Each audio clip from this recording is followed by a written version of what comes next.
The adventure begins. Morning, everybody.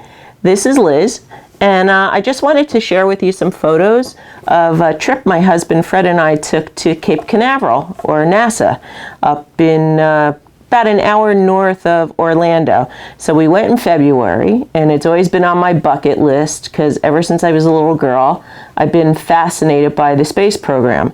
So the first photo that you're going to see is the actual countdown clock that NASA used for all their flights. And they actually moved it from the launch pad, and it's now at the entrance. So when you all go to buy your tickets, it's the first thing you see when you get to NASA. So it was kind of hard to get a picture of it, but it's all zeros since there are no more flights taking off.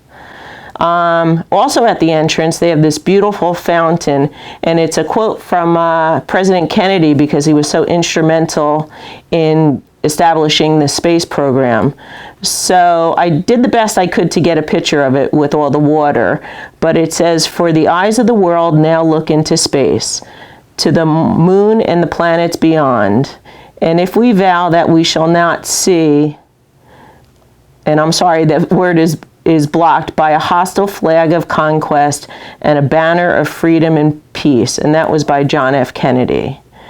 For the eyes of the world now look into space, to the moon and to the planets beyond. And we have vowed that we shall not see it governed by a hostile flag of conquest, but by a banner of freedom and peace. So when you walk in through the gates, the first exhibit you see is this Heroes and Legends, and it's really cool. It's almost like an IMAX movie, and they give you 3D glasses. What they should have told me is that it also makes you feel a little lightheaded. But it's a great film, and you actually feel like you're traveling through space. So after that, when you get out of the movie, you come to the rocket garden. And it is actual rockets that NASA used in the entire length of the space program. And the sheer size of them is frankly amazing. And I know the pictures don't really convey that, but it is quite incredible to see them in person. So that's a little bit more of the rocket garden that you see. And this module is actually the Gemini 9 module, the actual one that went to space and then landed.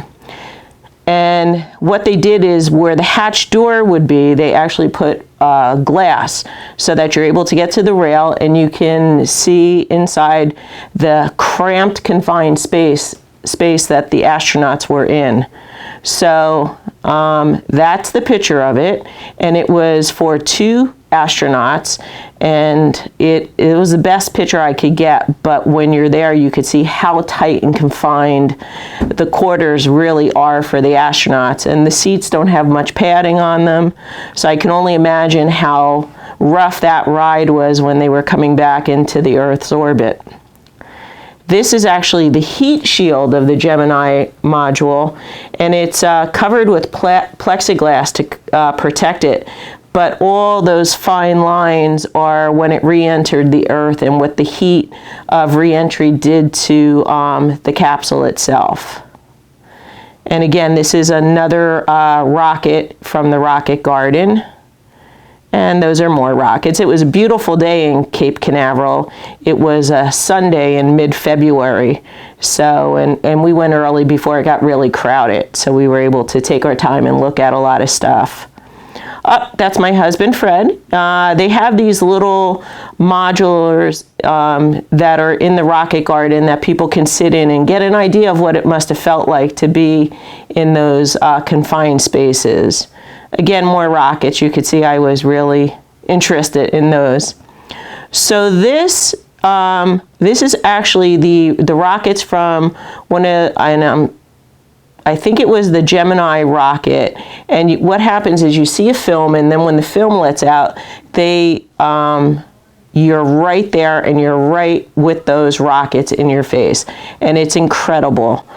This particular rocket had 5 of them. And you could see them there. They are huge. The amount of force that it takes to propel a rocket into orbit, you could really see that there. And that was an up close in the center of one of them. I'm not a great photographer, so I do the best I can. Even with the latest iPhone, it doesn't help me sometimes. And that is the rocket. That you could see how long it is. That building was designed specifically for it. And the interesting thing is that you're able to walk around it, under it, around it. And then up in the suspended from the ceiling, you'll see all the patches of the different Apollo flights. And again, those are more close-ups of the rocket. And that actually is a cross-section of what it would look like in part of the rocket. It's kind of hard to take pictures because they have glass to protect it, so the glare was not helpful. And again, more, you could see what I find fascinating.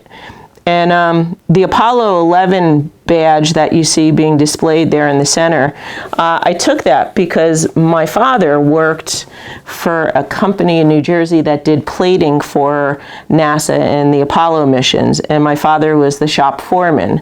So he worked on the plating for all the tools that the astronauts used to harvest the moon rocks that they came back with. In fact, my dad was given a pin by NASA and some great photos, and unfortunately I brought them into school for a project and somebody unfortunately stole them. So it still makes me sad to this day, and that's maybe over close to 50 years ago. So maybe that's why my interest in the space program was always so great, because my dad had a hand in it, even though a small hand.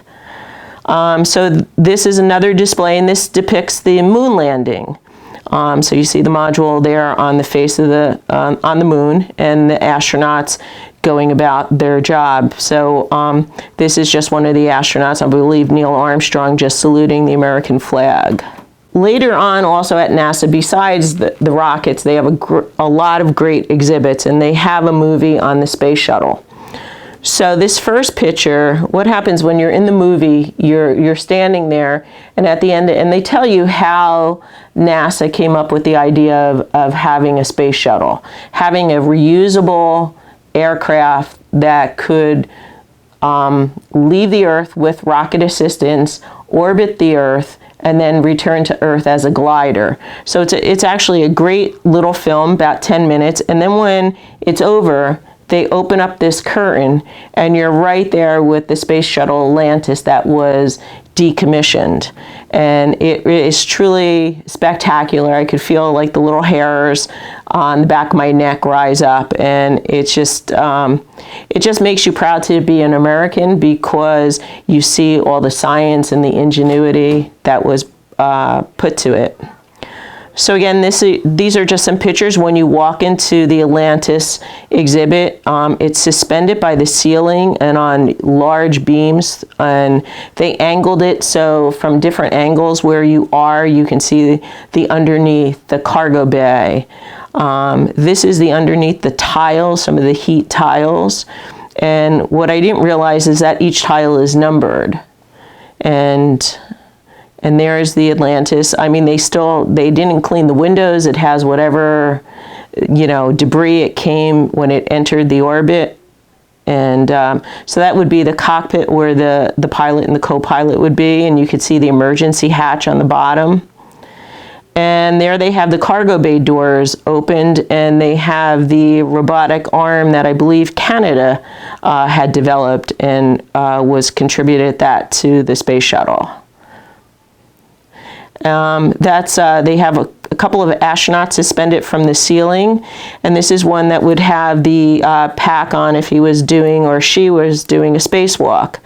What they would tell you, and they have lots of information there, is that each of the astronauts' uniform had a different color stripe on it, so that people in mission control could know which astronaut was working.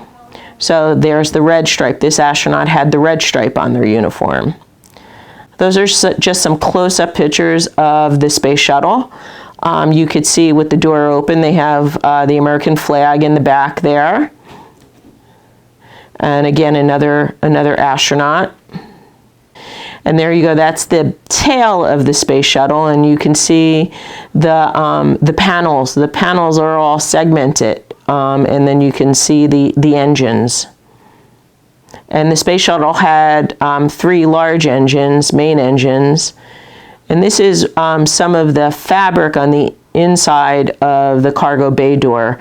I guess it was sort of heat shield and temperature control, and those are the 3 main rockets for the space shuttle. And that's inside one of the rockets, or engines, I should say. This picture's a little dark, but I took it when I was down on the bottom level sitting there, and the space shuttle was above me, and it's the complete underneath of the space shuttle. And that might be a little better. It's kind of hard to take pictures in there because the lighting's pretty dark, and but that's the whole bottom of the space shuttle, and you could see where they have metal beams that are actually holding it up from the floor and from the ceiling. And there you go. That's a little better picture of the beneath the space shuttle, and you can see all those tiles. There must be thousands of them because they're not really large, each of them. So it's incredible how many they put together to make the rocket. And that's also from the lower level, and you could see the nose of the space shuttle. And that's about it. I have to say, if you have a chance, and if you want to go see a spectacular part of American history, taking a trip to Cape Canaveral is amazing. And you can also take a bus tour, which we did. You can't take any pictures on the bus, it's kind of hard, but they show you the old launch pad of the Apollo missions and the space shuttle, and now those are actually being used for new companies, private companies that are going into space, like SpaceX, which is owned by Elon Musk, who makes Tesla cars. So, and they do space launches, and you're able to buy tickets for them. It's not really dependable. They were supposed to have a launch the morning we were there, but because of bad weather, it was scrubbed. So it's not as dependable as it was years ago, but it's absolutely a great trip. So I hope you like seeing some of my pictures from the trip, and I'll see you again soon. Bye-bye.